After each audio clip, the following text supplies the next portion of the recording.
And welcome back, everyone. Welcome back to another week, another edition of the Code for Giants Cup number 19, your bi-weekly dose of Brazilian StarCraft. Whew, here we go. Oh, no, never mind. As it looks like. Never mind. Regardless, it's great to be back once again. Of course, your host VIP. With me, I'm joined by these amazing players, by the people in chat, by my plushies as well. Welcome one and all to Code for Giants Cup. Again, we're here. We are live, of course. Last week, we were unable to cover this. Sorry, I should say 2 weeks ago, we were unable to cast this live, but now we are here. We are ready to go. Exclamation mark. Be in the chat if you guys want to have a look at the back yourselves. The bracket is live, the bracket is stacked, the bracket is, again, full of the best in Brazil, and we'll be getting into the brackets soon after we jump and finish and conclude this series. First things first, it's going to be a bit of a smaller bracket, is what I will say. It's a bit of a smaller bracket, but a solid bracket nonetheless, and we are here in the quarterfinals of the event. We have our Terran, we have our Zerg, we have our TVZ between Dorminoko and Kamikaze. Let's go. Let us go. If you're in the chat, predictions will soon be open. Well, we'll get there. Don't you worry. We'll soon embrace those predictions as we are jumping into game one. Let's go. And spawning in the bottom left-hand corner of ley lines, we have the red Terran player from Brazil representing his new clan, NWCE. It is Kamikaze.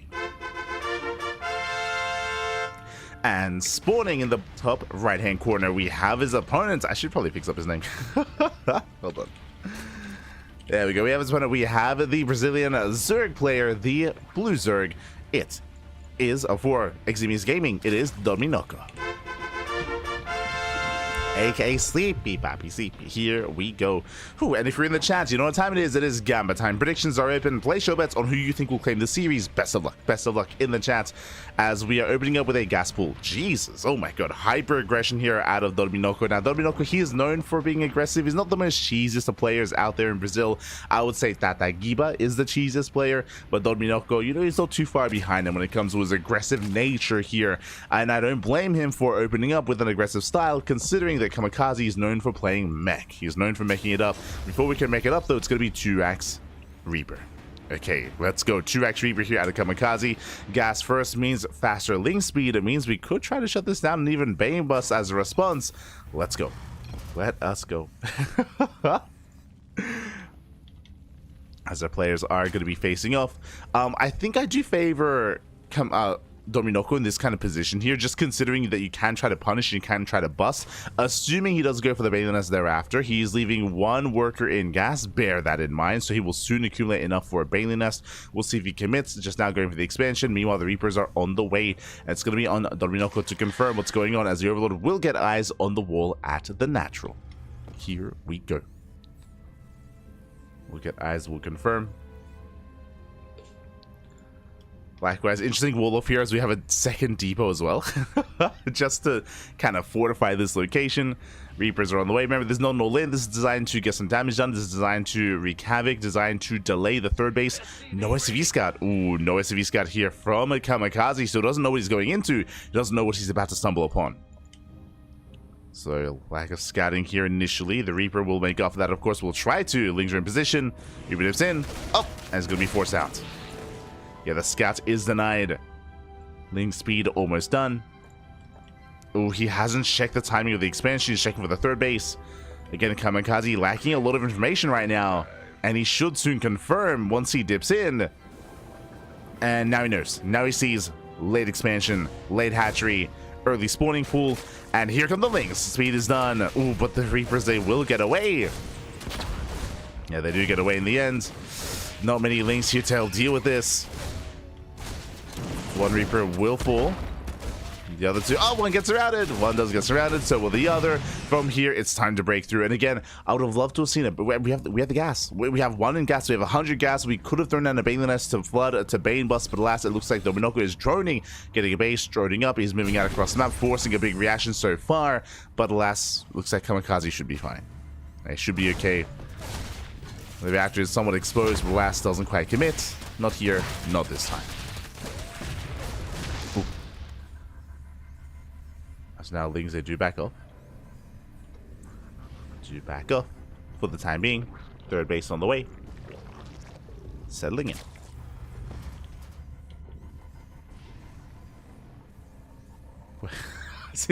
That's why you said Shema, papi, Shema. What do you mean?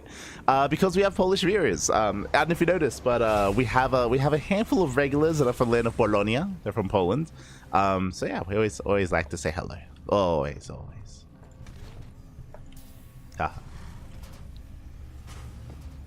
Similarly, whenever we get like a Brazilian viewer working up in the chat, what do we say? We say "Fala galera." We say "Fala galera, papi, fala galera." Let's go. As now we do see that a reaction. We have the bunker on the way. Factory is done. Tank production has begun as well. Third CC in the main base, and Dominoko will confirm. He will confirm the CC. Meanwhile, we're going lair into Bailey Nest. Quite some fast tech here is what I will say from our Zerg player, especially when it comes to the Bailey Nest timing. From here, just going to be droning up, settling in. I do think there's potential for some more aggression here outside of just shutting down the Reapers, but regardless, Dominoko is at least safe and sound. He's safe to drone up, and we're settling into a longer game state, at least for now. At least for the time being. Welcome to all those in chat. I see BBQ, Blakerus, Psycons. ¿Qué tal? Desiree, Senjo, Chacal. Bienvenidos. As this is what I assumed. So remember, really fast layer into really fast bailiness into what? Into insanely fast bailing speed. Bailing speed already being researched. Now to afford all of this, because of all this tech, no Eva Chambers. Eva Chambers are delayed. 1-1 upgrade is going to be later here for the Zerg player as opposed to the upgrades of Kamikaze. Bailing's already morphing in as well. This is just really, I would say inefficient. This is an inefficient style here from Dominoko. It does keep him safe, that is true, but he's investing so much gas right now, so many resources, whereas he could have otherwise gone into upgrades, gone for a later bailing speed, and been in a better position. Been in a better position here, just because, as you can imagine, all these resources that we're investing here into Ling Bane isn't really being made use of. It's stuck here at home. It's not really adding any value here. As Dominoko is droning, saturating his third, now soon to be droning his fourth base as well. Really, this is hurting Dominoko because it's delaying his upgrades. It's delaying 1-1. And I think what surprised me is because, again, he scouted, he saw the third CC, so he knows it's a macro build. He knows that there's no all-in coming. The setup that we see here would make sense if he believed that an all-in was coming his way, that it was going to be hyper-aggressive. But remember, he saw the base, he saw the third command center, so alas, everything telling him here should have been to be a little bit greedier, to drone, and to focus on a later game state. Speaking of all-ins, we have a 6-rack setup. We're getting up to 8 racks. Now, this is turning into a 3-base all-in. And again, this is where, by the time this army hits, that's where bailing speed would be required. Alas, the upgrade advantage is going to be in favor of Kamikaze. This is going to hit like a truck. And Dominoko, he has to be very wary here as he does. He has to tread lightly moving into this. So far, should be able to keep up with the double drop. But more than anything, we need a scout. We need a scout into the main base to get eyes on everything that's going on, because this is insanely aggressive. Up. So far, Dominoko is keeping up. And again, there's no add-ons here on most of these racks even, but we're building up towards that 8 racks. Essentially, what we should be seeing from our Terran player here is no gases at the third base, which is, I mean, tick that box. No gases here, likewise, no forced CC, no second factory. Just a 3-base all-in. This armory is delayed, so this is working in Dominoko's favor. Thankfully, late armory means even though 1-1 is done for the Terran, he cannot begin 2-2. Target firing. And again, this is allowing Dominoko to finish up his upgrades, to catch up in 1-1. So he is catching up. He's keeping up with the drop play as well. Up! Not quite connecting. Almost. Likewise, Hydras are amassing as well here for Dominoko. This time does connect. Kamikaze late to respond. Late to react. Ooh, okay, he's taking his gases. Now he's taking his gases. Now he's throwing down a 4CC. Now, I would be critical here of the Terran player, where their production setup here is likewise inefficient. Getting to all these racks, no add-ons either. This screams all in, but he expands, so we're kind of stumbling our way into a longer game state here. because Kamikaze isn't going for an all-in with this, I would favor Dominoko, as there's going to be that much less here to move out across the map. There's still 3 tanks. The army gets spotted. Dominoko, he will respond, and can he survive? Can he keep up? Can he shut this down? Not going to be easy. It's not going to be easy here. Massing up Morling Bane. He's massing up, getting ready for the push. Kamikaze still isn't really threatening anything. He's threatening the edge of the creep, going for a double drop at the same time. We'll see if Dominoko can keep up. Oh! As I think there's potential for diving on this army, but regardless, Dominoko, he will retreat. Likewise gets eyes on the double drop. Oh, where are the Banelings? Trying to lure the army in. Diving the army, target fire. Ooh, good target firing here. And Kamikaze, he will clean up the Ling Bane, diving on the base.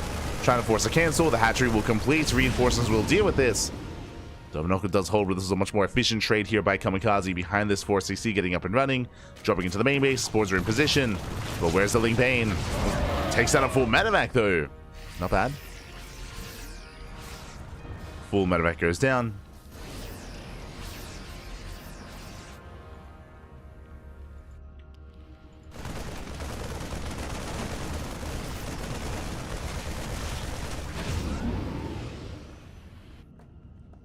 Once again here, towards the 4th.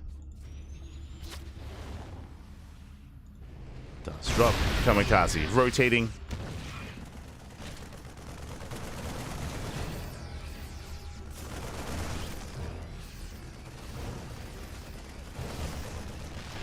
Does rotate. Likewise, the tanks are going to be exposed. Ling Bane rolling in. Bailey's is trying to connect here with the bio. Emphasis on trying. And the tanks are going to be cleaned up. Whew, Dominoko, he does hold. He shuts down the main army. Will pull away. Does pull back. Cleaned up all the ghosts. Cleaned up all the tanks. Strong fight here for Dominoko. And behind this, now we got the Lurker Den. Lurker Den's on the way. Hive is complete. Building up more Ling Bane Hydra.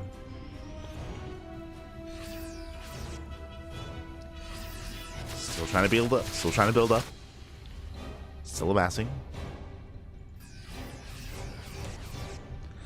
Likewise, Kamikaze's economy isn't left untouched, so far 80 workers. I mean, so does Dominoko. The bases are saturated.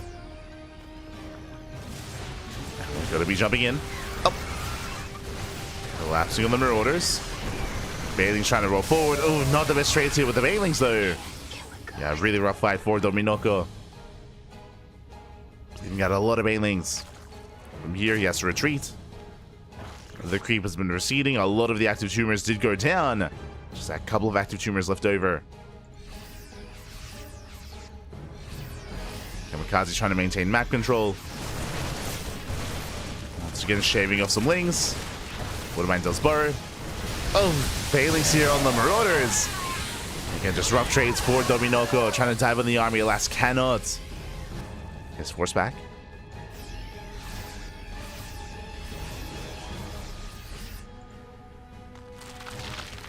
It's going to be forced back. Lurkers are on the way. We have our 12 lurkers in production. Nidus as well.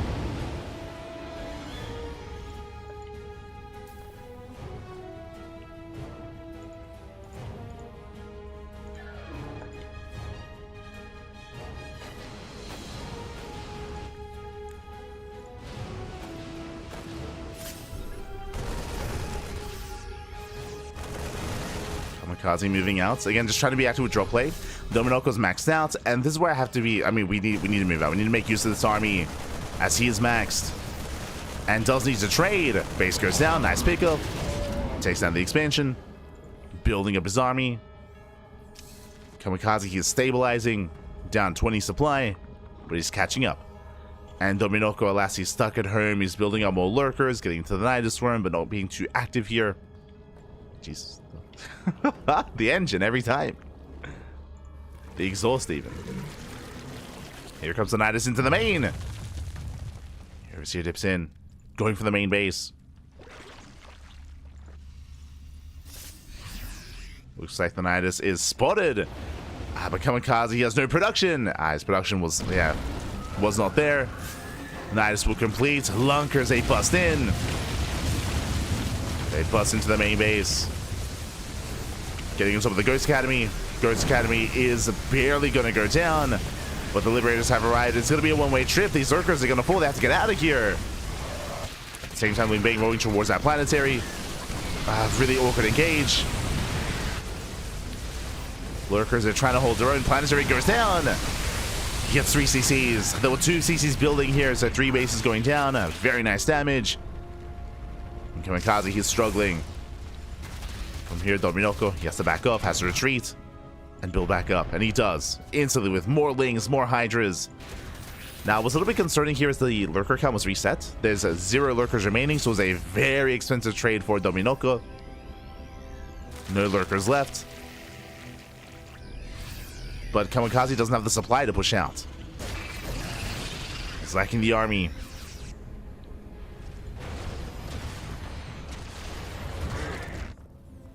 He's just lacking that army. Queen's trying to respread that creep. Trying to have some kind of map presence. And here comes the push. Dominoko's somewhat ready for it. As that's a lot of freedom, that's a lot of liberators. Jesus. Liberation has arrived, but alas, they're going to be going down. There's no support. Yeah, Libs are going down. Better engage here for Dominoko. Bleeds out mainly Ling Bang, which is expendable.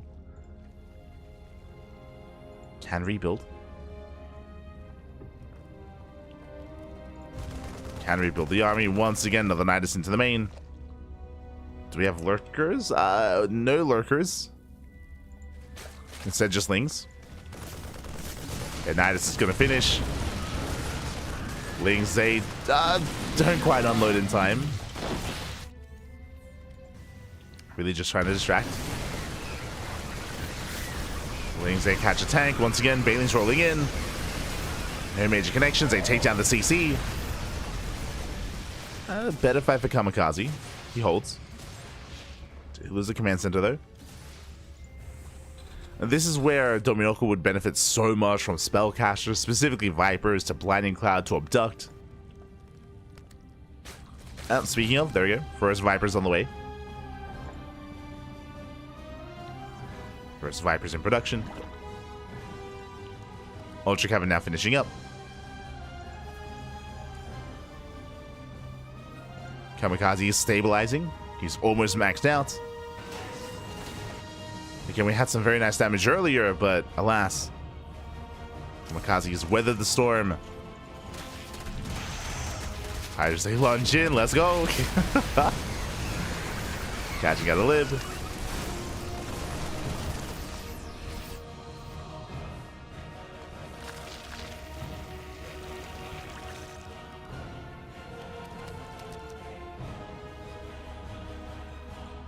Pulling back. 4 Vipers on the way. And there's no good answer here to the Vipers. How many ghosts are there? 10. Oh, never mind. we have 10 ghosts. Oh, they're in the main. I was curious as to where they were. Not quite in position. Still respecting those libs. Ghosts, they respond. Take down more CCs. No detection. You're lunging away. More concerned with denying the CCs. Their bases are going down. I mean, this is expensive here for Kamikaze.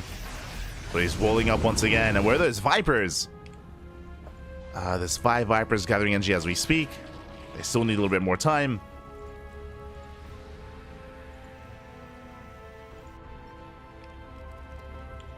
Still no Lurkers. Now this is going to be shut down. A very fortunate drop here for Kamikaze. Shuts down the Nidus. May not be pushing through. I mean, this base is looking very exposed. Not a really valuable base, but can find some damage here.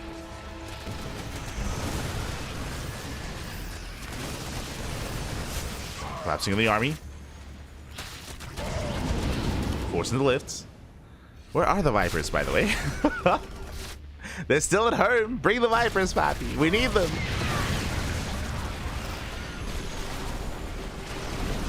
Oof, that's nice. They pop up. They shut down the Ultra. Dominoko rotating. Does get a CC. Okay, Sun Planetary. Not the best trades here with the Ling Bane, though. Yeah, some rough trades. At this point, with this high of a ghost count, Ultras, they do nothing. Like, the Ultras are... they're not the answer. Not right now. Corruptors, they're okay if we didn't have so many Hydras. I wouldn't mind if we're getting this many Corruptors to morph in all these Hydras into Lurkers. Let's have Corruptor Lurker. As currently they both have the same role. Or a similar role. These Hydras are being shut down, and Kamikaze is just being so efficient with these ghosts. Sniping Ultras, sniping Hydras. It does feel like Dominoko's having just a hard time coming up with his composition. I believe he has no Greater Spire. Yeah, no Greater Spire, so Broodlords are not a factor. Against this many ghosts, Corruptor, Broodlord, Infestor is the ideal. But he's not quite there. Gonna be pushing in. We'll catch at least these Liberators. The Vipers pull away. The Liberators, they stack. Oh my god, so many of them stack. Nice snipes on the Corruptors. That was how many? That was 8 Liberators going down. Making 5 at a time. Jesus, so many libs.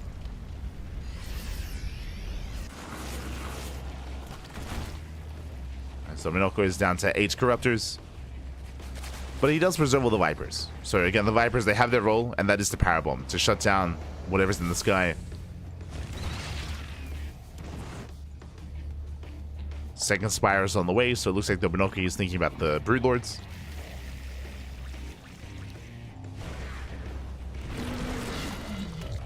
Nice, this is cleaned up.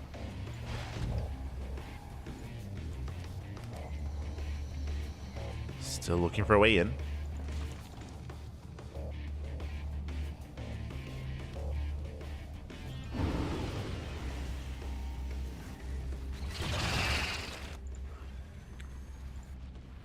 Looking for a way to get involved. Nidus into the natural, not bad. Is there anything in the Nidus though? Okay, some links. Some links. This can be dealt with. Dominoko rotating. Like, this is the kind of army that you want to engage in the center of the map, but clearly Kamikaze isn't. So we need to start working towards that Greater Spire. And towards Infestors. Yeah, snipes, they pop up. We get some blinding, sorry, some power bombs. Ugh. Again, it's an okay fight for the Minoko. Mainly bleeding at Corruptors. Does at least preserve his Vipers, I should say. Does preserve them. But he's being wasteful. He's still making more Lings. Like, again, it's all about efficiency at this point, and trying to break these locations with purely Ling Bane Corruptor, like, it's just so inefficient. And it's a good way to, like, burn through this bank. This is where you need your spell caches. There we go. Greater Spire is finally on the way, but we need the Viper upgrades. Sorry, the Infestor upgrades, Neural, and of course Massive Infestors as well. And the only way to deal with this army is to fungal. Is to lock this army down, to land a fungal. I mean, Neural isn't quite necessary, to be fair, but Infestors nonetheless.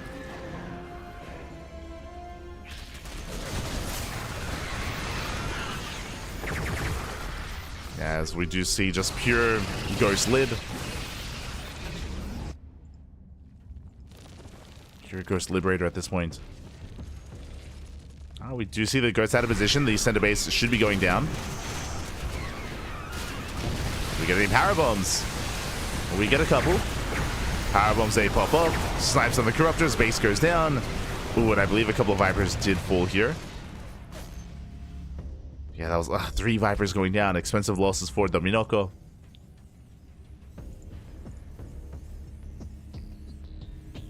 Dominoko is running out of gas.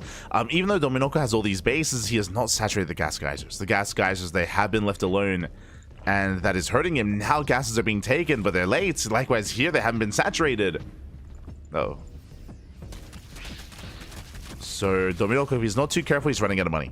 He's running out of money, running out of resources. He has 4k minerals, but that doesn't mean anything. Not if he doesn't have any gas. So he needs these gas guys to sustain himself. Diving in. Getting a Liberator here and there. Oh, God, running through all of his banelings. And he's vulnerable to a counterattack. He's vulnerable. He needs to saturate soon. Greater Spire is done. We need those upgrades. And more importantly, we need the Infestors. Like Broodlords on their own, they didn't really do much here. Not against this high of a ghost count. Like, Broodlords are not by themselves the answer. And again, still no gases here. Still no gases here. Still no saturation, what I mean. You can see Dominoki's out of gas. He's completely out of gas. There we go. Now he just starts saturating. Now he notices.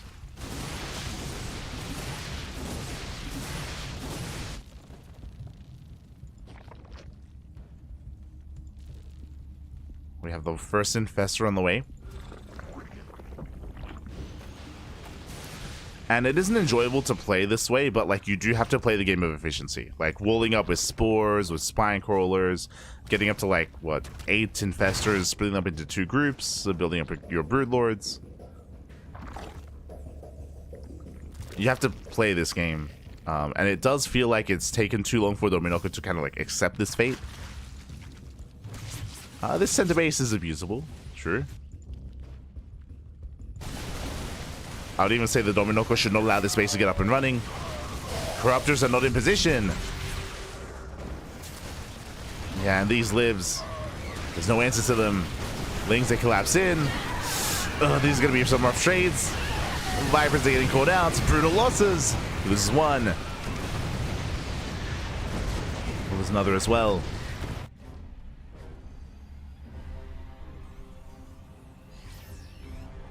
Just a really rough split on the army. Ghost rotate towards the center. And again, this base getting up and running is huge for the Terran. Again, this should not have happened, but the base is up. And now Dominoko is falling a bit behind.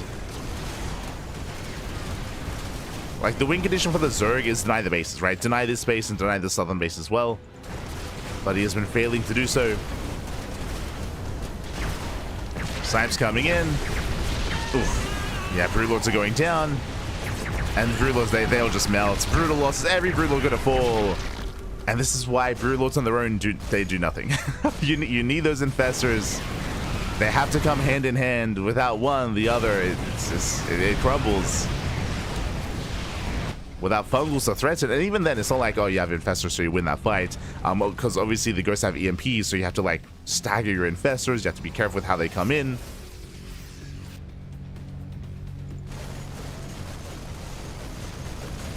To threaten those fungal growths.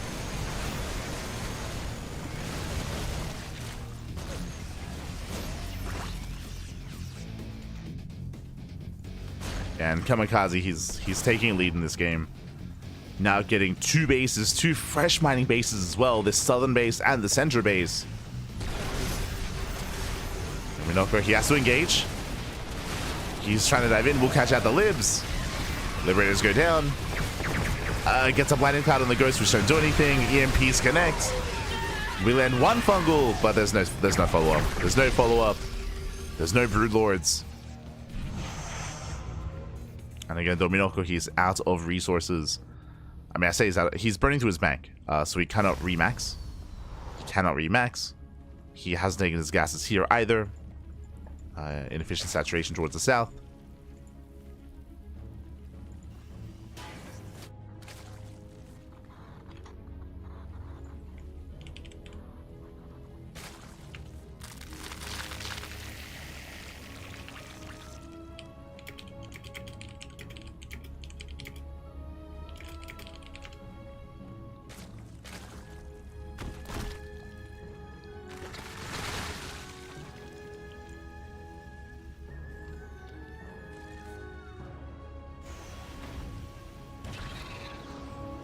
He's trying to rotate.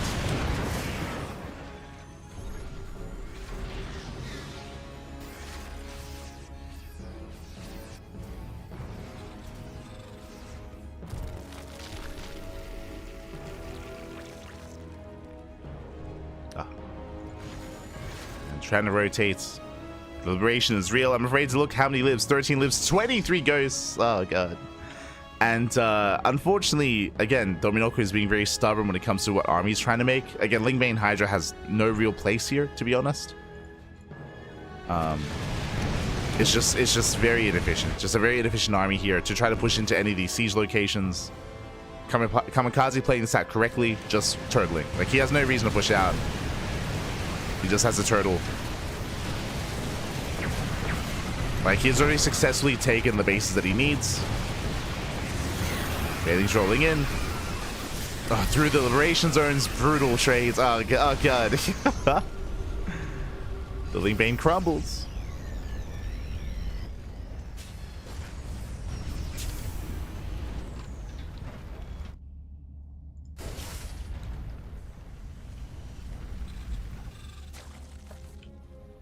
Dominoko, he has to back up.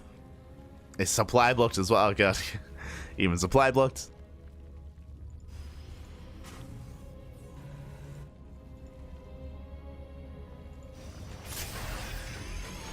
And I can definitely sense the frustrations as well. He's like, I have all this money. What do I do? What can I do? Unfortunately, he's still stuck in this kind of mid-tier mindset of Lingbane. He gets a couple of liberators, which is nice. Will lose all his detectors even. Snipes, they pop up. It shuts down the corruptors. And Kamikaze from here can now start pushing towards the bases.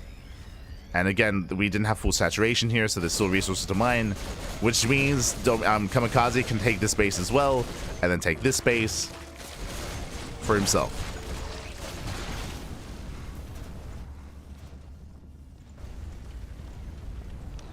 Now, he does have a couple of... He has 2 infestors. Technically, if he can land 1 juicy fungal, he can still catch out this army. It's not going to be easy, but he can pull it off. He can still pull this off. He just needs that fungal. Lingbane rolling in. Up, not bad. He does get on top of the ghost. Just connects somewhat. There was no fungal. Yeah, there was no fungal. Lingbane crumbles, and Kamikaze, he holds, he defends. Again, it takes, for those that are curious, it takes a lot of banelings to kill a ghost. It takes a lot of banelings. Ghosts are actually quite tanky. So the ghost survived. They just survived it. No.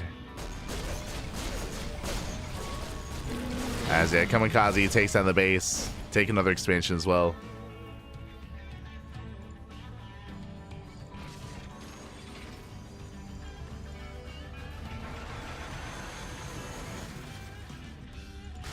And Kamikaze again, he's still just stuck on Lingbane.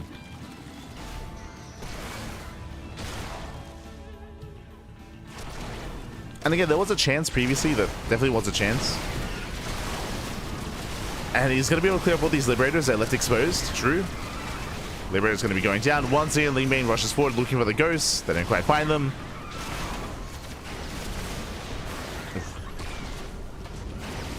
He wants them. He wants those ghosts.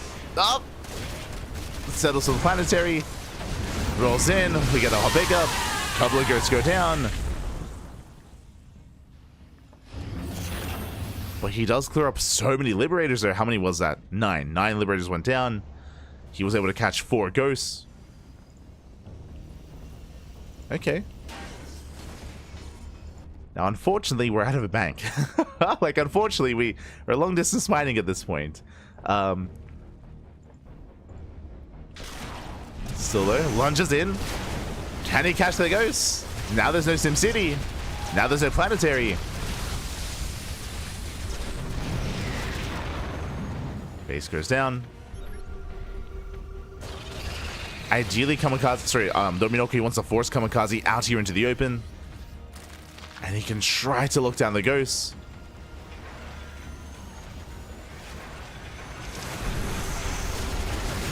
As they dive in.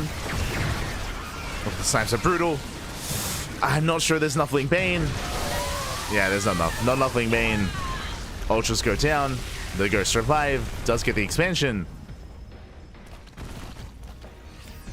And what's scary right now is the soup is lying. The supply looks similar, but that's only because Kamikaze mainly has mules. And his army supply is huge. So he still has the larger army, the greater army here. Just has less supply in workers. Meanwhile, Dominoko, you can see here, oversaturated, has most of his supply in drones, not in army.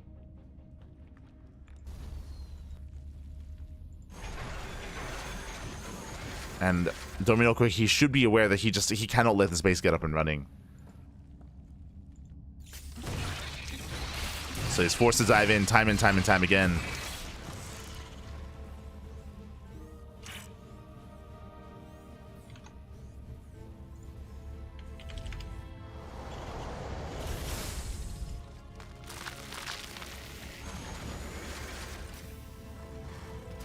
As is all the freedom. And now we get the it's a little bit too late for this, but now we get the infestors.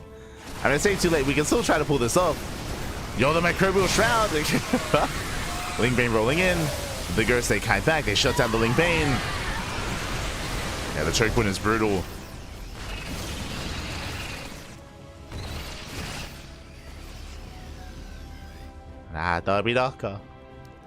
We're out of money.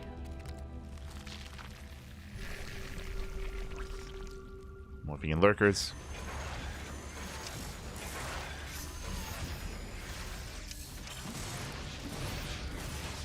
Lurkers are on the way. Has to pull out. We can't afford to lose this base. Not like this. Once again, planning throwing down the microbial shrouds. Trying to do whatever he can. But yeah, he cannot get close to those ghosts. It's not going to happen. GG gets called and Kamikaze. He will take game number 1. Whew. GG. GG, well played. Kamikaze will take lead in the series. Again, Dominoko, he did have, he was ahead. He was ahead initially. He did have advantages. Remember, he was knocking down base after base after base. But he did end up allowing Kamikaze to stabilize. I will say that. He was allowed to stabilize. He was allowed to get another base. There was a little bit of lack of urgency with Dominoko. And once the game stabilized, we saw that he just was unwilling to really build up. He was unwilling to really build up and to... Oh.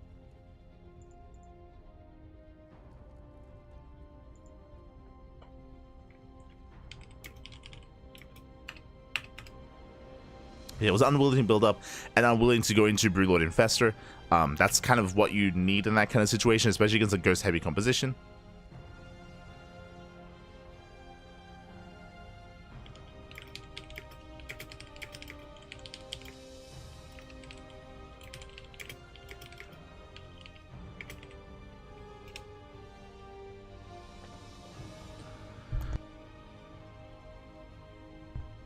We're good to go.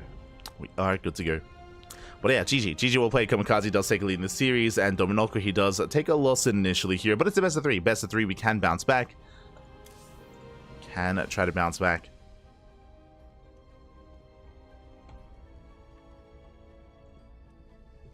Here we go.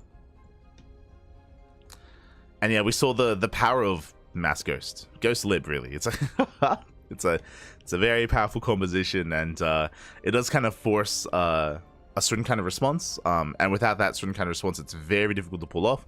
We have seen some players stick with Lingbane Hydra and make that work, but you need to be very active and very aggressive, and you need to be so on top of just knocking down bases. Like that's the goal there. If you're stuck on Lingbane Hydra against that kind of composition, you have to rotate back and forth over and over again, with Nihilus Storms as well, and knock down bases, knock down fringe bases, and make sure that your opponent doesn't build up a bank.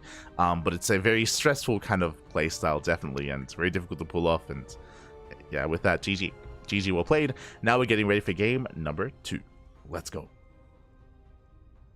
Getting ready for game 2, and we'll see how our players will adjust their approach. Meanwhile, do we have any updates? We do have updates here in the brackets. It looks like our players need some time to get their lobbies set up, so we might just dip on over to have a look at the bracket itself. Here we go. Looks like the entirety of the first round has concluded, and now the quarterfinals are in full swing. They're all underway. Again, we did begin in the quarterfinals, and I'm hoping to catch some Erik, so don't you worry. I'm going to be all over that as soon as possible.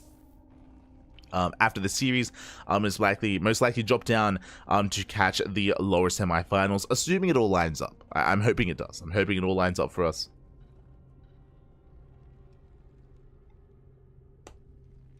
And I would imagine we're going to be seeing Erik versus INexorable in those lower semis. I would imagine.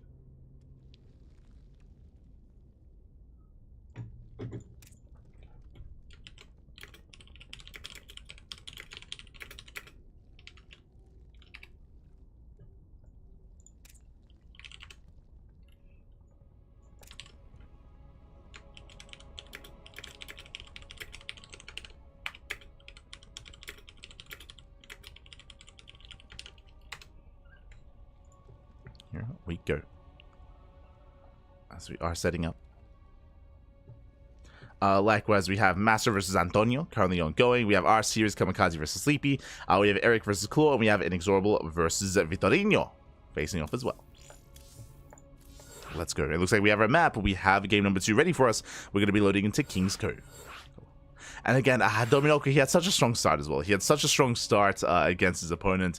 He was up in workers. He was up in bases. Like, he was up in supply. Remember, he had like a 40 supply lead.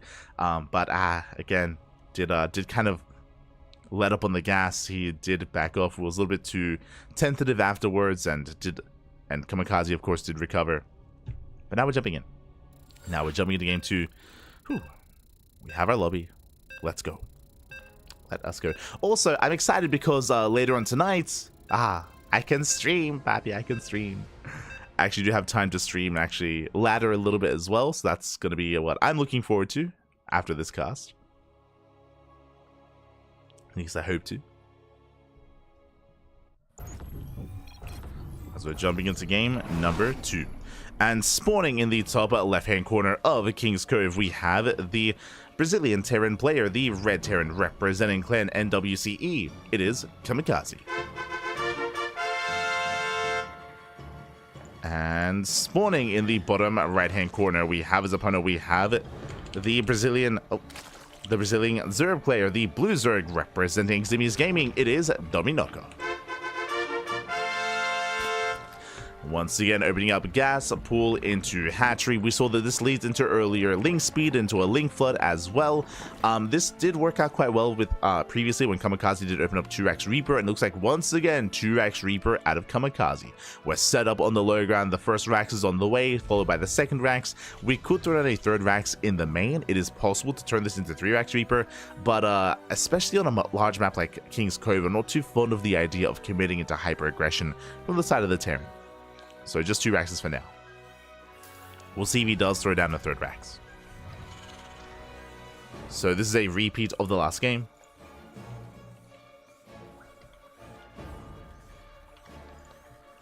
It's going to be a repeat of the last game here. So far settling in.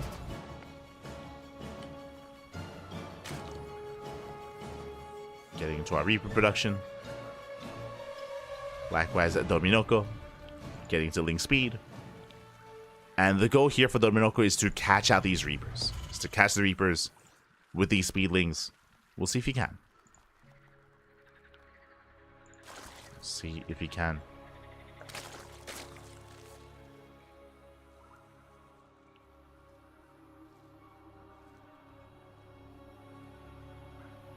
As things are moving out. Natural base being taken.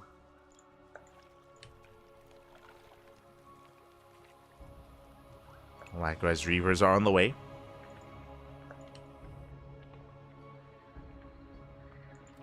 CranKy moving out. And we'll see if Dominoco can catch out those Reapers. So far, there's a CC. Again, no third Rax. Alas, Dominoco, not quite in position, but can even try to surround this. Does confirm. Late expansion. CranKy knows. He now knows that he's in danger. He now knows that Lings are on the map. Link speed 5 seconds away. Oh, not quite done though. So Dominoco does pull away. Again, link speed is done. It's on Dominoco to catch out these Reapers. And CranKy is going to get caught out. Yeah, nice catch. He gets 1. He gets 2. 2 Reapers do fall. There's 1 Reaper left. From here, Dominoko, he can just either commit across the map, knock down these add-ons. For now, chasing down the Reaper, and he will get it. Reaper does fall, and now it's go time. Now behind this, no all-in, he's droning. Again, there are variations of this where you stay in gas, you throw down a Baneling Nest, and then you Bane Bust, which I think can be quite effective, but not here, not this game. Dominoko's droning. Is droning up. 6-hour ladder or riot. You're an animal. You're an animal. Only 1 Marine. Just the 1 Marine, so the add-on's going to go down. I would have preferred the Tech Lab, but does get the reactor regardless. It's still some damage, but does not get the Tech Lab in the end. Does not deny stim. And Kamikaze holds. Kamikaze does hold. Behind this, Dominoko droning up. Now, last game we saw this led into, this is a sub 4-minute lair timing. It looks like the same build. It looks like lair into Baneling Nest into fast Baneling speed. Once again, this is just really fast tech, and if we don't make use of that tech early on, it does kind of hurt the Zerg player here. Show us that Baneling Nest as we have the gas. And soon to be the minerals. Links are cut back. Yep, there's that Baneling Nest. So this is the same build. The same build 2 games in a row for Dominoko. And again, against like a Hellbat push or against like a 2-base all-in, against like an aggressive build, then this can work quite well. But it's just a lot of tech really early on. And does hurt him in the long run. Behind this, we do have our 3rd CC on the way for Kamikaze. Getting to his 3rd, building up. Ooh, getting into a 3rd Rax here before the factory, so going to be a lot more aggressive here, actually. Basically, Kamikaze, he's delaying his starport in favor of more Marines, in favor of a greater army. Factory now done. There's a starport on the way. We can see Dominoko, he's building up more Lings, is delaying his droning. Still have a lot of droning to do. Unfortunately, Dominoko, I think he's playing a little bit blind here. He did not see the 3rd CC, so he doesn't know how greedy or how aggressive his opponent's being. So basically, most of these Lings could have been more drones to saturate the 3rd base first, but because he's playing blind, you can see he's getting ready here for an attack that isn't really coming yet. He's building up Ling Bane, and now he starts droning after the Ling Bane. So this is slowing him down. Oh, as now he scouts, now he confirms. Now he sees the 3rd CC, now he gets eyes on the armory, so he knows 2-2 is on the way. 3rd base now being taken. And Kamikaze will soon move out with his medevacs. Will soon move out. But Minoko, it's going to be on him to keep up. Nice delay on the 3rd base with that Overlord. Not bad. We'll delay. Dominoko taking another expansion. And he's still at less than 3 base saturation. Like, the drone count is still very low for Dominoko. Here comes the drop.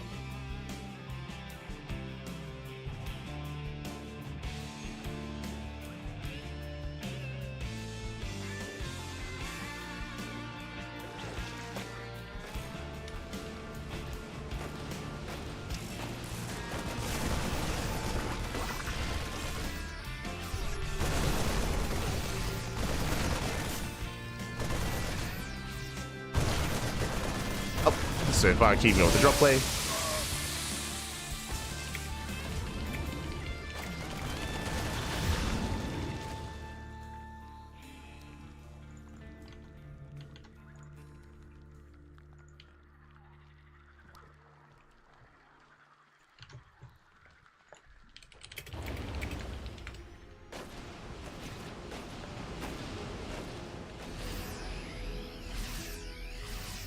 See some people asking in the chat.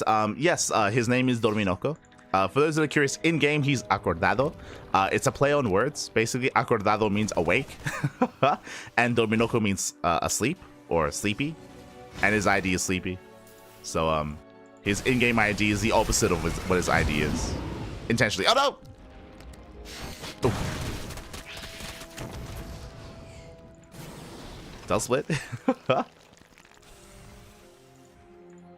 But yeah, it's like if I don't know, if it's like if Hero's in-game name was called Villain. Like it's just a play on words. Or just having fun with his in-game ID.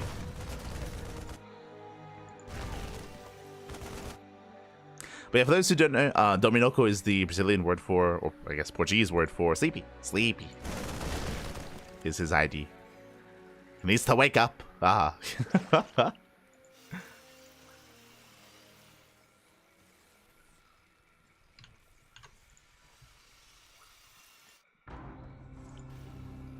As for now, Kamikaze is going to be taking his fourth, building up. Welcome one and all to King's Cove. I didn't really get to talk about it, but King's Cove is one of the larger maps in the map pool. Kamikaze is, of course, going to be having an easier time turtling on this map, or I say building up towards a later game.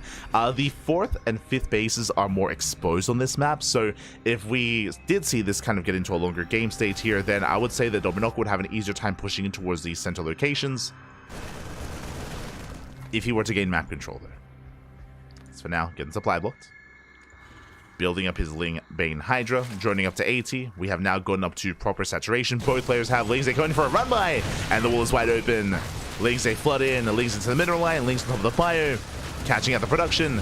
So far, so good. And Kamikaze does race back home. Very nice run by. Doesn't quite get into the main, but still damage nonetheless. And this is just buying time. It's buying time. Back at home, Hive is on the way. Again, we're up to 80 workers, getting another expansion, getting a 5th base. Creep is being spread quite nicely, as opposed to the previous game where we saw Kamikaze be very active with drops and deny creep. Here we have plenty of active tumors. The tumors, they're active. So far, spreading very nicely here for Dominoko. Spreading more creep, establishing himself.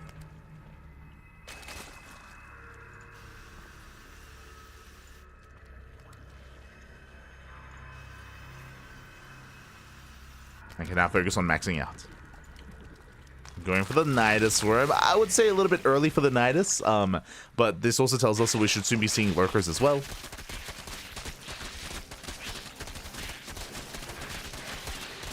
Yo, I see Gustavo in the chat. Let's go.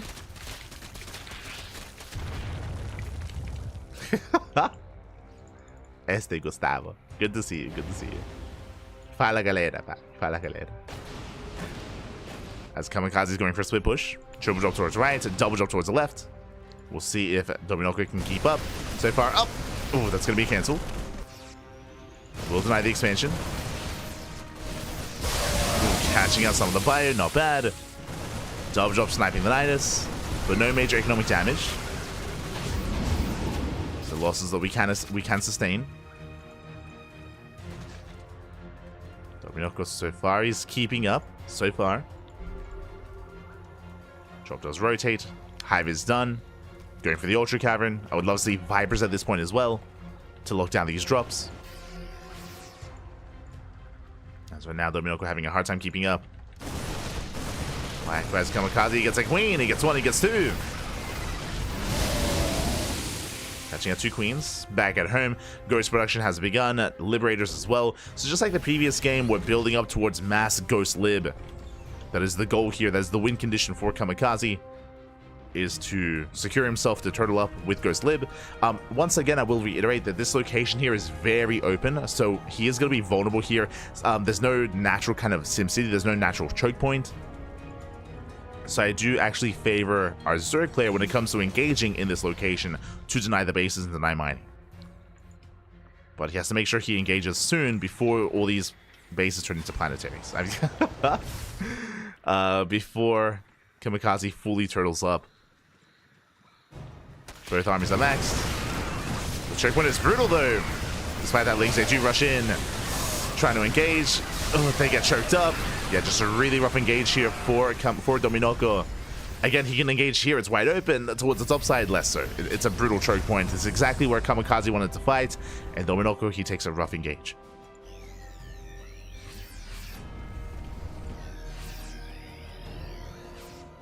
As here, we have a choke point, we have a wall off, we have all the Liberators set up as well. This is exactly where you don't want to push in.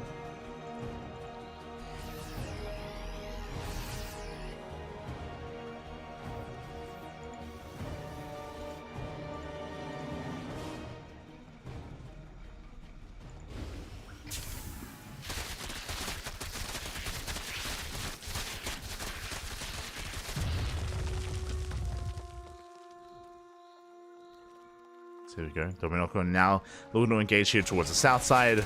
But I spoke earlier how he was on a bit of a timer here. Now liberations zones are set up. They're set up. Another base going to be falling, distracting Dominoko. Behind this, still no Vipers. He's stuck on Link Bane, Hydra. And now would be the time to take up. We have a bit of a bank, throwing down double Spire, building up Vipers, investing into Corruptor upgrades and into Broodlords.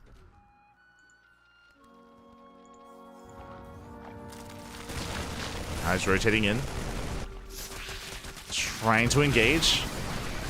He will knock down some of these CCs. Planetary did finish though. And Planetary did complete. Links, they rush into the mineral line, but there's not many SCVs. Yeah, it's going to be a rough fight here for Dominoko. Gonna lose everything. Has to lunge the hell out of here. Not the best trades. He bleeds out with his Link Bane. Didn't get any SCVs. He got one command center. And just a really chaotic fight from the Zerg. And he plummets 80 supply. Oof. Does fall heavily here in the supply.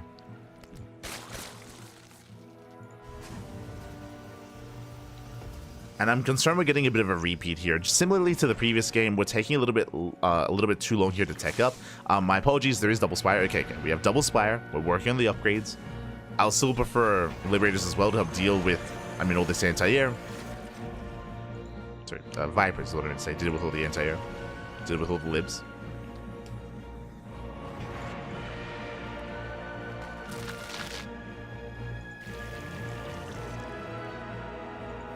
I'm not too fond of the idea of Ultras in this position at the moment, just because, they're just... Everything here is anti-Ultra. The Liberators and the Ghosts. They want to fight against Ultras. And you can see here that Kamikaze, he has achieved his goal of taking the space and fully choking this up. We have so many planetaries and CCs and liberation zones. There was a window where we could abuse this location, and we can still abuse this area here. He's diving in. Not many Hydras. Takes down some of those Liberators. Link Bane rolling forward. No major connections.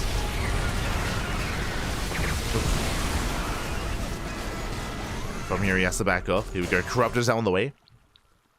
Corruptor production has begun.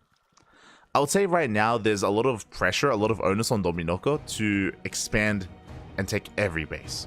Like, not even just burrow here, but like it's too late now. He doesn't have a bank.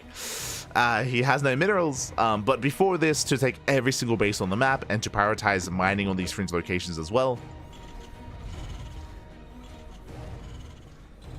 Like on these maps like King's Cove and Abyssal and Neon Violet Square, you need to be proactive when it comes to getting ready for this game state. And recognizing when you're here. Because the reality is that Kamikaze is not going to die anytime soon. Like, look at this. Like, you're not going to break this anytime soon, so you have to, like, be accepting of that and take every base and saturate every mineral line you can. Like, these fringe mineral lines, build up your infestor counts, throw down, spore lines, spine lines as well, your static defense, spread creep, and focus your attention on denying these bases, the fresh mining base, instead of pushing into this.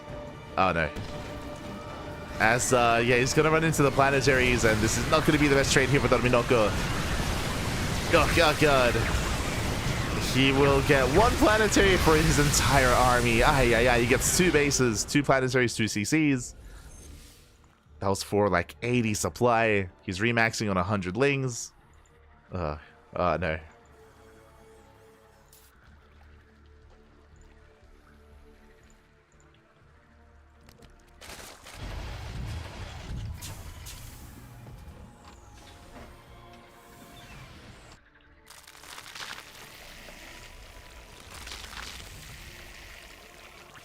You see Dominoko once again trying to push it, but it's too late at this point. Yeah, the Sim City is there. It's one of those things where once you reach up to this kind of game state, then it's like, okay, now we have to focus on denying this northern base and this left-hand base instead. Like, pushing into these planetaries, you're not going to be successful here. It's just denying what comes next and building up your own bank and taking a bit of a slower style. See, you know what I'm watching right now? This is like a precursor, as Bailey's like This is a precursor of my ladder session. I can feel it already. I can. It's like, oh, we heard that you wanted to stream today. This is gonna be your day. It's like, oh no. I can see myself in like a 45 or hour-long game on Neon Violet Square on Abyssal. Oh no. This is gonna be me in a couple of hours. Ah, no. Not again. Not again.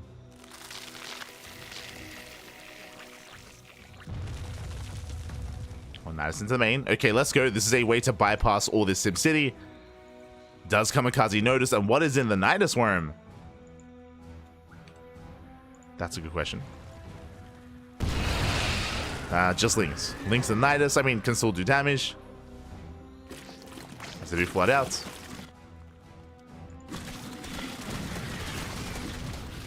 They'll be able to get some damage at least. Bangs, they get a planetary. Can use some of the production. Going for the Caustic Spray, getting another CC. Not bad. Getting 2 bases. Links in the main, they didn't really get much done though. But he will catch out these Liberators. I mean, again, the Ghost Rider position. Not bad. Takes down a couple of Liberators, going for the center tower as well. Ooh, a bit of a messy engage, but does pull away.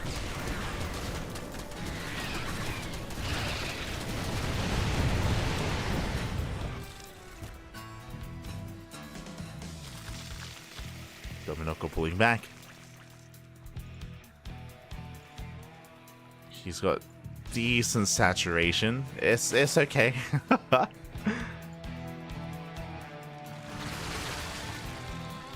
And this is what we spoke about earlier, how really like the main contested area should be this base here. This base here needs to be contested. We can't allow Kamikaze to take this expansion. The pressure is on Dominoko to deny this. He has to respond. For now, pushing through the center. We'll take down the center expansion. Not bad. But we need to stop these CCs. So now he backs off. 50 more links on the way. Oh, share my papi, share my.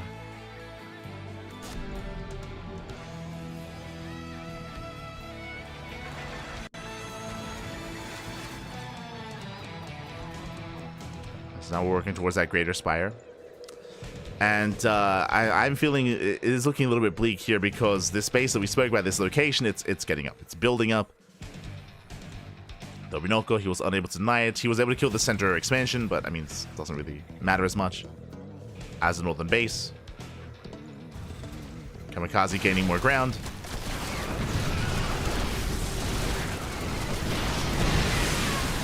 We'll once again knock down the center location, but I had still a big investment. Bailings, they get completely cleaned up.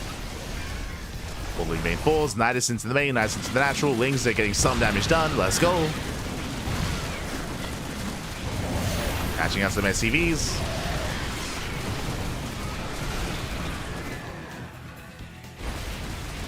I mean, so far, Kamikaze's had a really hard time at least catching these Nidus worms. But the damage here is negligible. But the army's out of position. Oh, he never scouted. Oh, that's why. I was curious why he wasn't denying these bases. He's only now noticing. He didn't know. I mean, that explains it. He just now confirms. Ay, ay, ay. My apologies. I assumed that the borrowed Ling would have had vision. So just now realized what's been going on. Trying to flood in. Boys are being pulled. And once he realizes Dominoko, he knows he has to stop this, but is it too late? Oh. His Caustic Spray is denied. Building up his army.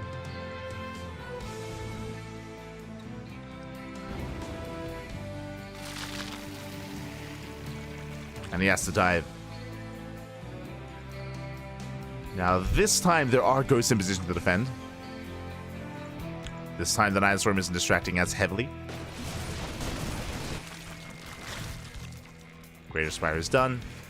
No Broodlords yet.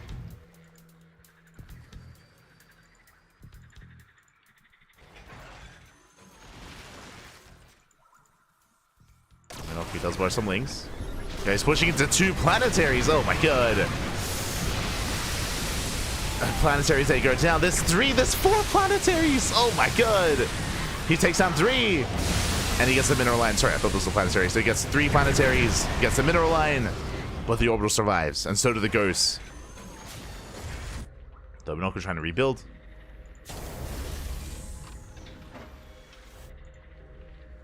After resetting those that Liberator counts, I do feel like now would be the time for Infestors to catch out the ghosts. It's on the way. Lings are trying to file in. Hopefully he notices what just happened. As most of Dominoca's army is here, buried. There we go, we're good, we're good.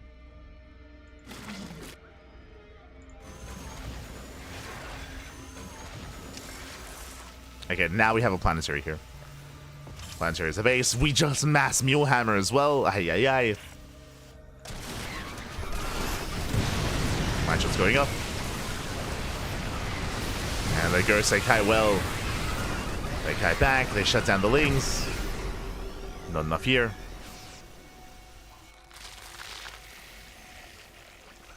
Open up, we're trying to remax. The Banes, they get spotted. Oh, he wants the Corruptors.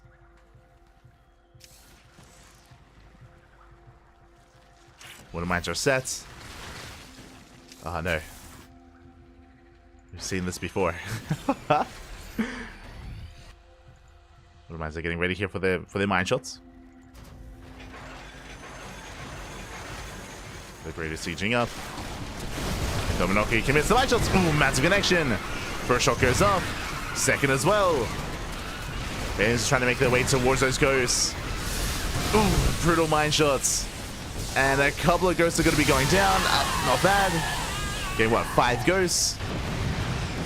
7. 7 ghosts going down, but the Milker, he just burned through his entire bank. And he did not get the expansion. That was not as worth it here for the Zerg.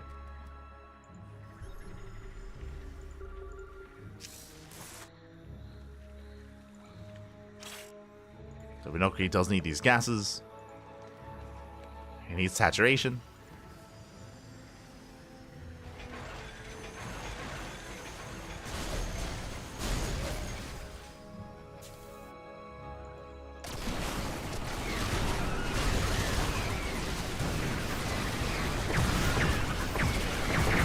Dive in. Oh, he gets punished so hard. Oh my god, the snipes. The mass ghost. Snipes down the Corruptors.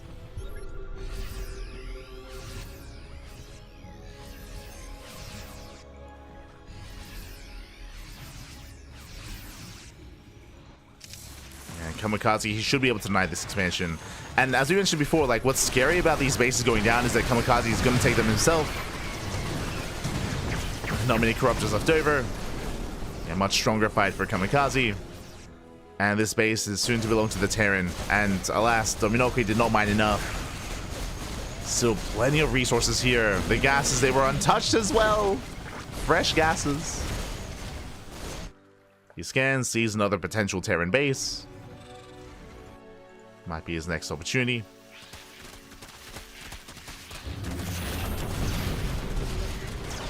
Oof. Ultra's being shut down.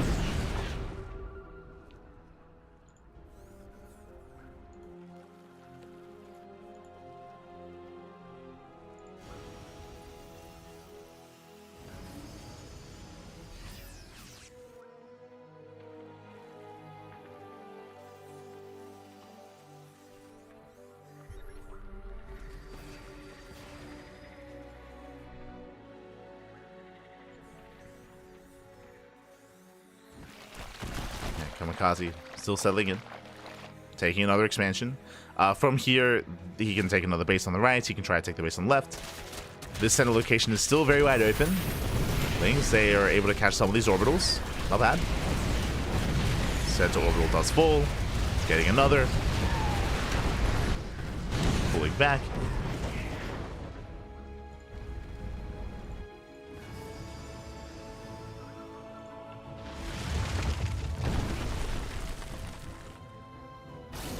Do we have any investors? We have one. We have one investor. There's still a chance. I want to believe. There is still one chance. Yo.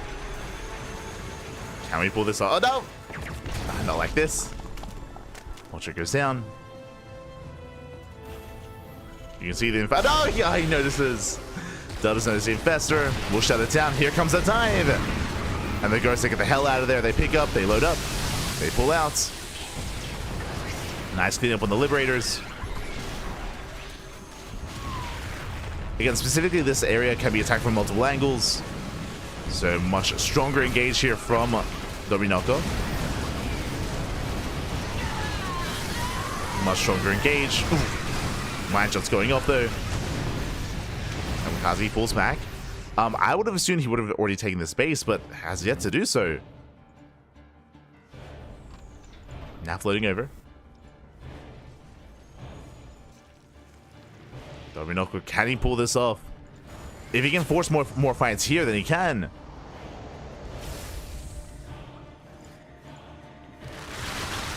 Dominoko, he can whittle away at this army. It's not pretty. It's not easy, but he can do it. I mean, thankfully, because of these mining bases, like, he has a greater economy. Rotates towards the right-hand side. Kamikaze out of position.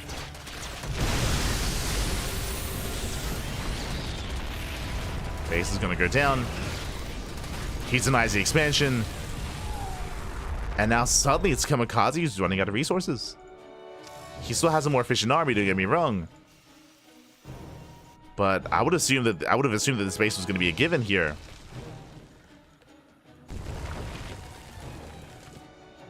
But he isn't mining.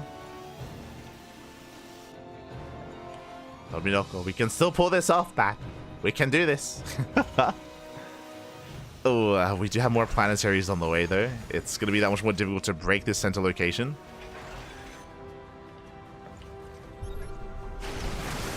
Just going right down mid, he just commits. He does dive in. Bailing's on the way. Ghost force the kite back. The line shots. Ooh, massive connections. And the ghost, they will survive, losing one ghost. Aye, aye, aye. And with that, Kamikaze takes a better fight. 96 more lings on the way.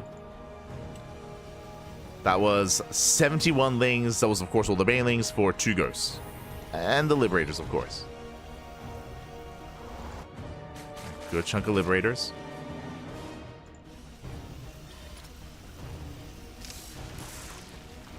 That Woodman has 10 Baneling kills on it.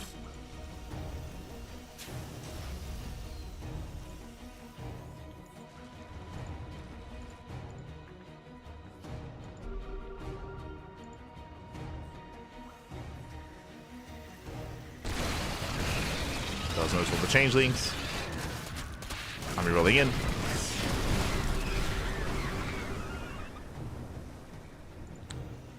Like, personally, I'm still not fond of this style of Dominoko, but he can brute force it.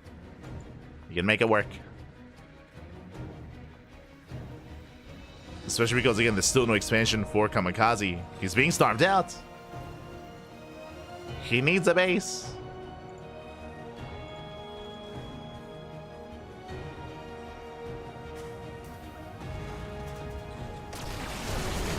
Dominoko does dive in.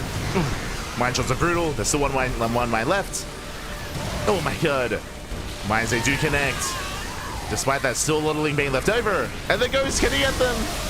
Can he? Barely not. No, he will not catch the ghost. They all survive. I think one ghost goes down. Banes, they crash into the mineral line. Kamikaze with a much more efficient fight.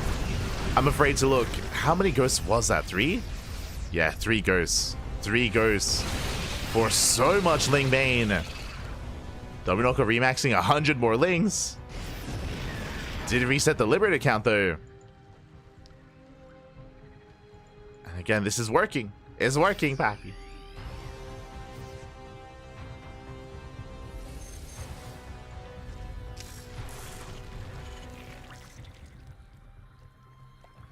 He's getting there.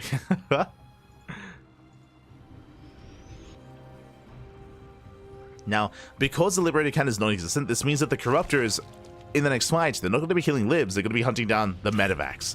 And once the medevacs go down, there's no escape. There's no escape for the Ghost. Dominoko, he's pulling it off. He's doing it. The stamina. Fighting this out for 35 minutes. Let's go.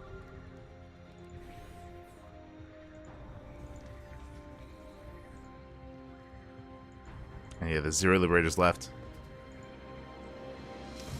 So Kamikaze, he's in the right position here. He has to rely on these Widow Mines. Like, the Widow Mines, they need to connect.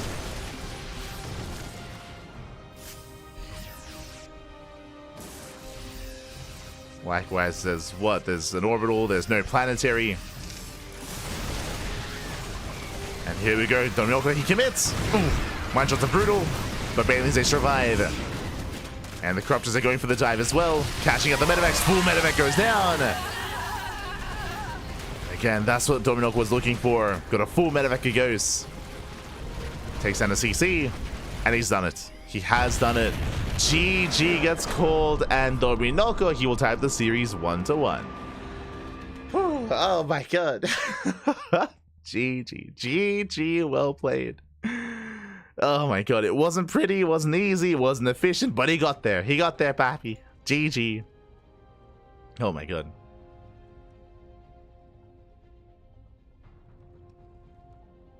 As we're getting into the ace match.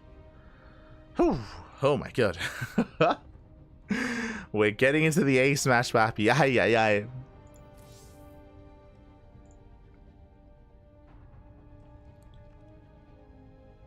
And we'll see how the story ends. We're locked in. We're locked in.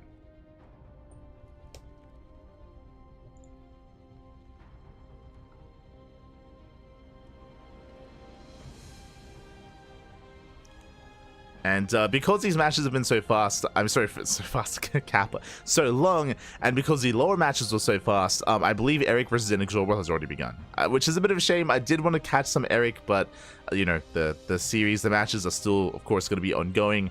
I don't think we really expected this match to be a 2-hour-long series. Again, both games have been more than 30 minutes. Both games, so far, this series has lasted over an hour, over 1 hour. So we're not going to ask the players to wait for another 30 minutes, because this might be another long one. Might be another long one here. Let's go. So we're getting to the ace match, and we'll see how this story ends as we're loading into Ultra Love. Ooh, okay, so a couple of things here. On the one hand, if you remember, we kept talking about the map, about King's Cove, and about that center location, how open it was. And honestly, Dominoko was able to make good use of that. We saw some very, very good fights in the center of the map, able to shut down the 4th base and the center 5th or 6th expansion as well. Those were the main locations where Dominoko was able to outtrade his opponent, Kamikaze. Like, that was it. In the other areas, less so. Like, he had some really rough fights trying to push into these other choke points and push into the siege lines, but the center area of the map was very open, and did allow multiple angles of attack and better fights for the zone. And honestly, that really carried him. That really did allow him to recover in that game and to bounce back despite being in a really rough position. But now we're loading into Ultra Love, and this map doesn't have bases like that. The reality is that here on Ultra Love, it is known for turtling, it's known for macro. There are some very defendable locations at the 3rd, at the 4th, at the 5th, at the 6th base as well. There's less attack paths, there's more choke points, and it is easier to cut the map in half on Ultra Love, more so than King's Cove. So as much as I want to give credit to Dominoko for pulling that off and for getting some better engagements, that is all true, but the map did kind of allow for that to happen. Here in Ultra Love, it is much more difficult to actually have that kind of game state and to have those big engagements, the big surrounds, and coming in from multiple angles. So this is where I'm more concerned. I'm more concerned for Dominoko, especially if he commits to this style of mass Ling Bane. As you mentioned before, when it comes to this more Ling Bane heavy composition, instead of taking into Broodlord Infestor, you need to be active, you need to be knocking down base after base after base. If you don't, then game one happens. Remember game one. Game one, we just saw so many dives and so many committed attacks from the Zerg, and it didn't really come to fruition. Wasn't able to bring down any of the bases, and he was overwhelmed over time, or I should say the Terran player was just too efficient over time, and to just outtrade his opponent. And I'm concerned that we're going to be seeing a repeat of ley lines here on Ultralove, as Ultralove is ley lines to the extreme. I would say that the pressure right now would be on Dominoko to try to get a lead early on and try to break the Terran before we get up to, you know, that turtle style. We'll see though. We'll see.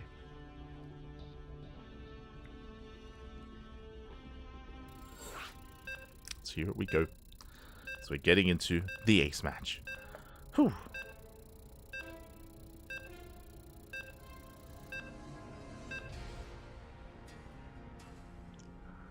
Getting into the late game here.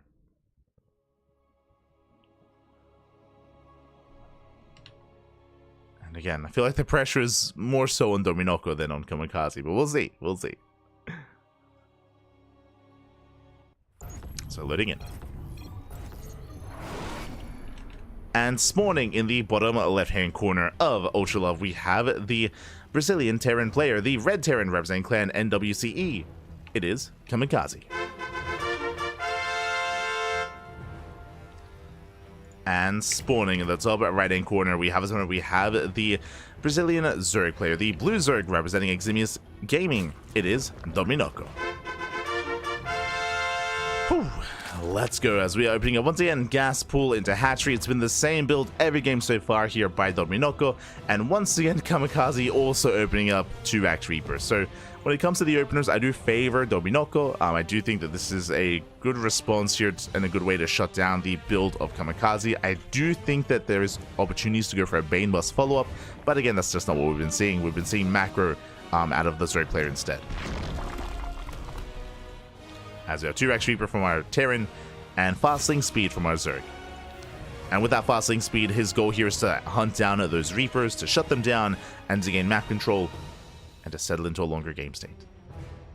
Now, after the Reapers get shut down, there's potential to maybe catch the add-ons. Because of the spawn location, Kamikaze's stim is going to be exposed, or at least a little bit more so than usual, so there's potential for the Lynx to maybe catch the add-ons as well after they clean up the Reapers, but it also depends on how well they clean up the Reapers and how fast they can clean them up as well. Assuming they even do. Here we go. But now the Overlord does move out, and the Overlord will confirm the 2 racks. Will confirm the setup.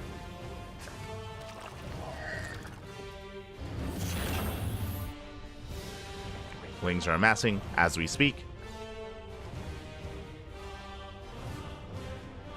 And you can see him in position here at the Reaper Cliff.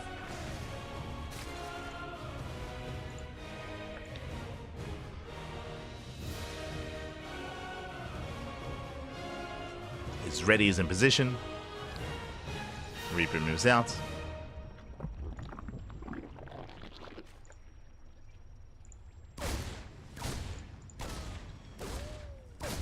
Move out. Does threaten the expansion. You can see, ideally, Dominoko wants to wait for Link Speed. To finish. Reaper confirms how late the expansion is. Link Speed is now done.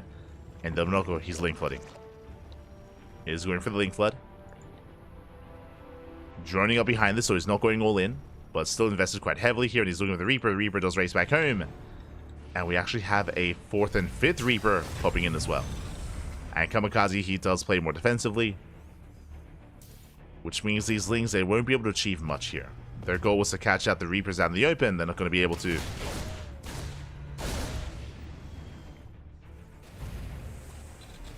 Add-ons being thrown down. 3rd CC on the way. Dominoko diving on those Reapers, but Lassie won't be able to get them. He's trying to though. Up! Gets his rank, gets 1! Gets 1, gets 2. Not bad. Takes down 2 Reapers. Doesn't quite get the rest. Dominoko pulls away and drones. Okay, we are going to be droning up. Likewise, CranKy being just focusing on his economy, getting a 3rd CC into Stim, into add-ons, into his bio. We're building up. Now, just like the previous game, just like the previous 2 games, like the entire series, CranKy's goal is to just turtle. I imagine that's going to be the win condition for him. Sure, he's working towards like a Stim timing. Lings, they do slip in, but I don't think they can get much done here. Yeah, they're going to be cleaned up. They don't get any SCVs. But yeah, sure, he's going for like a Stim timing. He's going to be active with bio, but for the most part, he's not really going to be dedicating to a push. We didn't see that previously.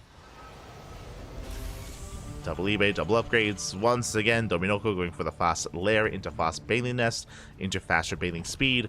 Once again, this is a more inefficient way to play this out, but again, just really safe.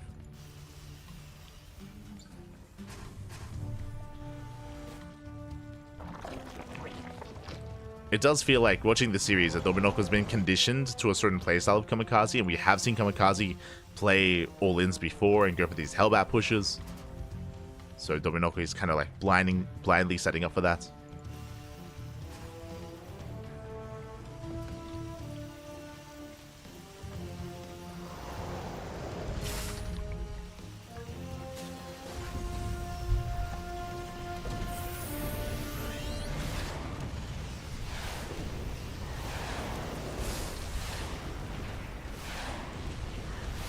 As Yorlds are being forced back. Starpro going for the add-on swap for that medevac production. Dominoko getting supply blocked. Oof. Yeah, big supply block here for Dominoko. And this Viking is a nice adaptation here. If you recall, previously on King's Cove, the 3rd base was delayed by the Overlords, and not this time, as that is 2 Overlords going down. And Dominoko is building up. You see him knocking down these rocks, these towers. Another Lynx! Oof, as one Link gets caught. Again, units will die if they're underneath that tower. So you gotta be careful.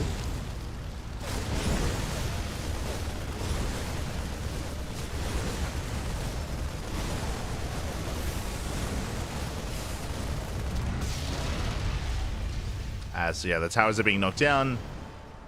SimCity on the way. Where we know where CranKy wants to take this. We've been there before, Patty. We've been there before. No.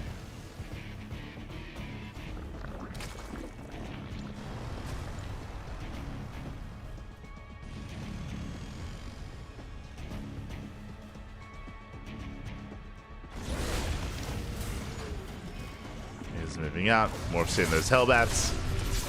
Banelings are somewhat ready for this, but not that many Banelings. Yeah, he's not ready.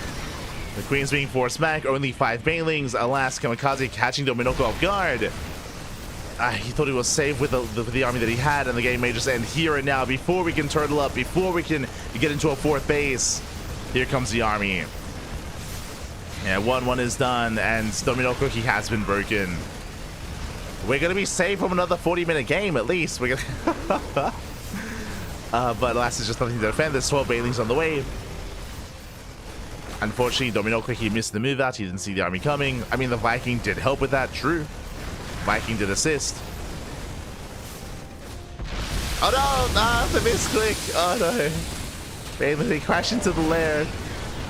Smooch. Yeah. GG, well played. And CranKy will take the series at 2-1. GG. Whew. Oh my god.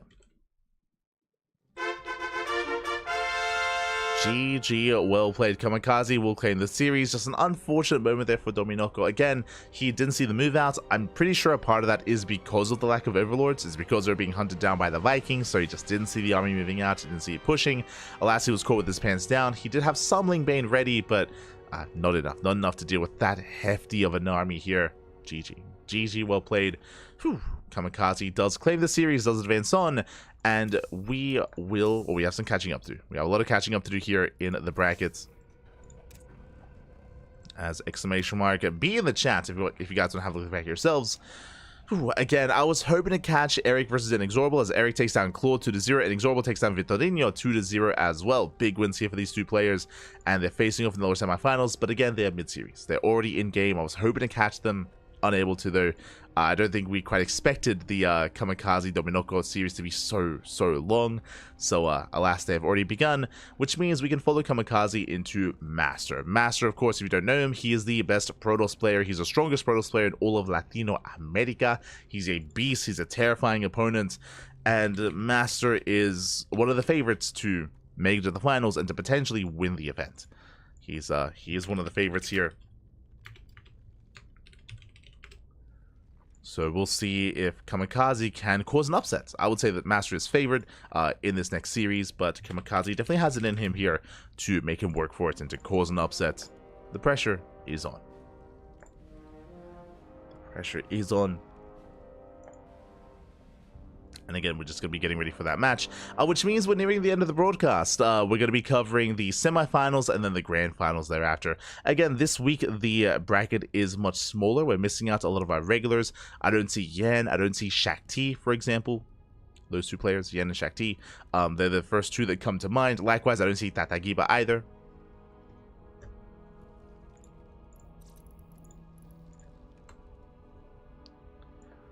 Did not see Tatagiba. So we can focus on our semis. Focus on our semifinals. We're going to be going on a short break. Vetoes are underway, and when we come back, we will have that TVP between MasTeR and Kamikaze. Ooh, and then the grand finals thereafter. Again, best of luck to Erik and INexorable. Honestly, that series could go either way. That series, it could go either way. So best of luck.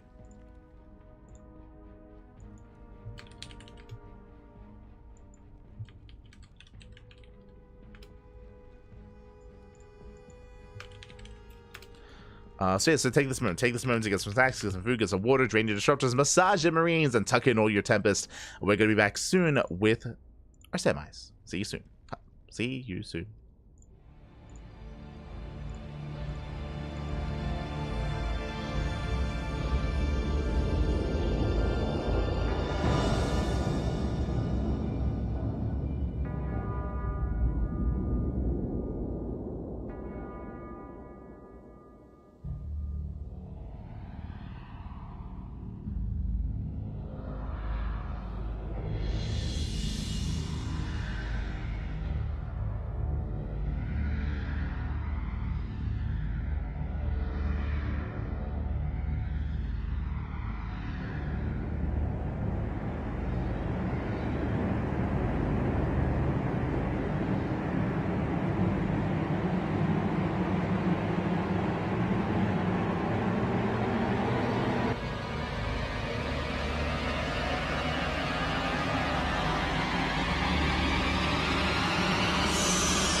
Alright, welcome back everyone, welcome back. Hope you enjoyed that lovely Brutal OC as we return with the semi-finals of Code for Giants Cup number 19.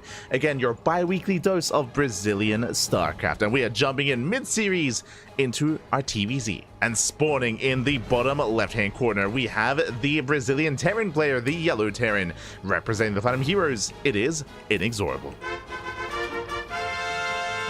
And spawning in the top right-hand corner, we have his opponents. We have the player leading the series 1-0, representing the CranKy Ducklings. It is Erik.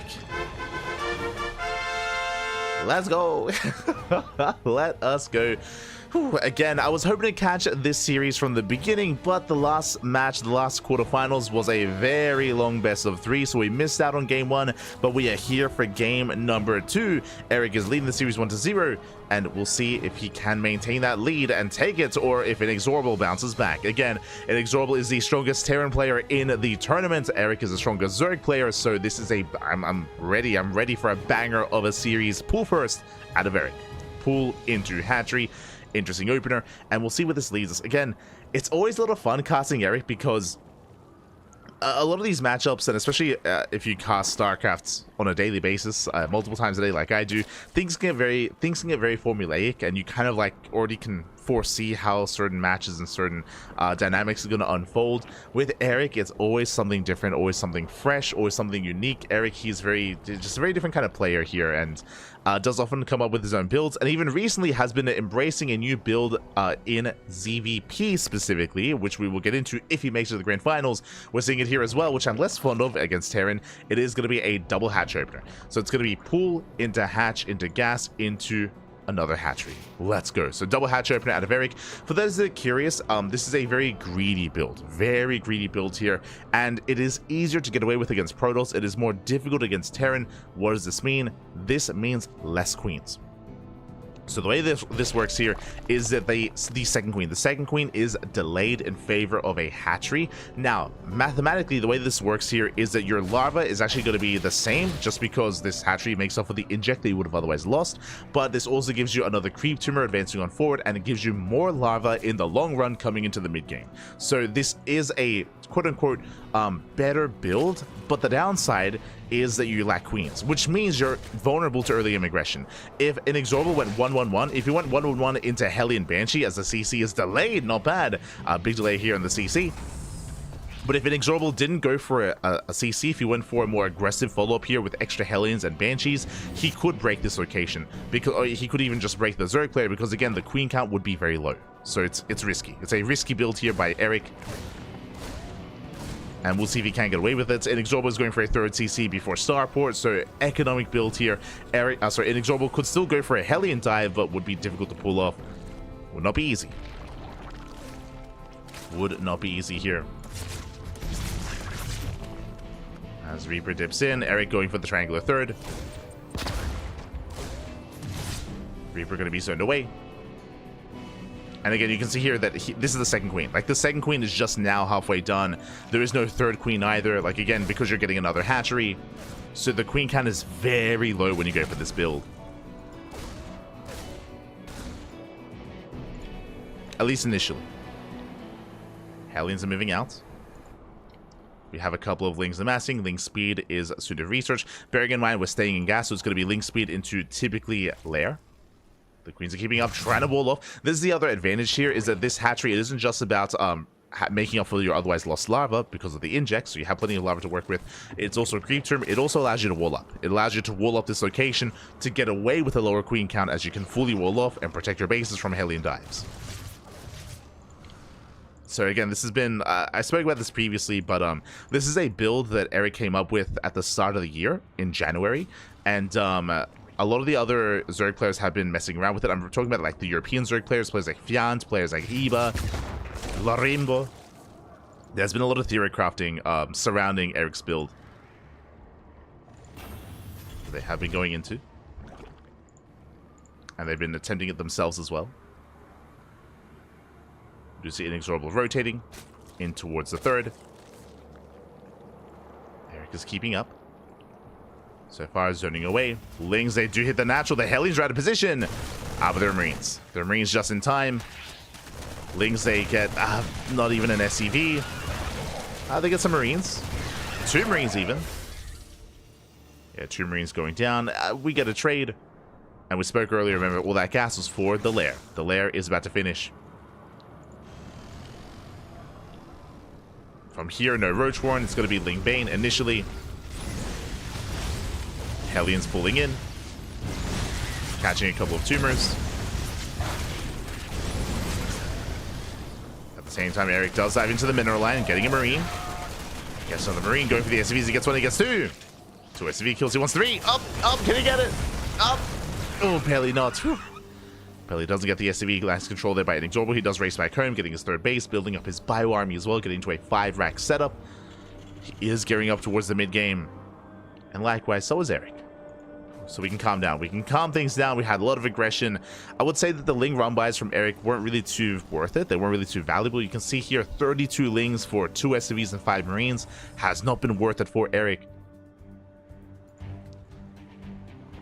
But he is recovering, taking a 4th, fully droning up, getting up to 3 base saturation. Burrow on the way as well. Let's go. Getting into Burrow. And even rushing into that infestation pit as well. Pit is on the way.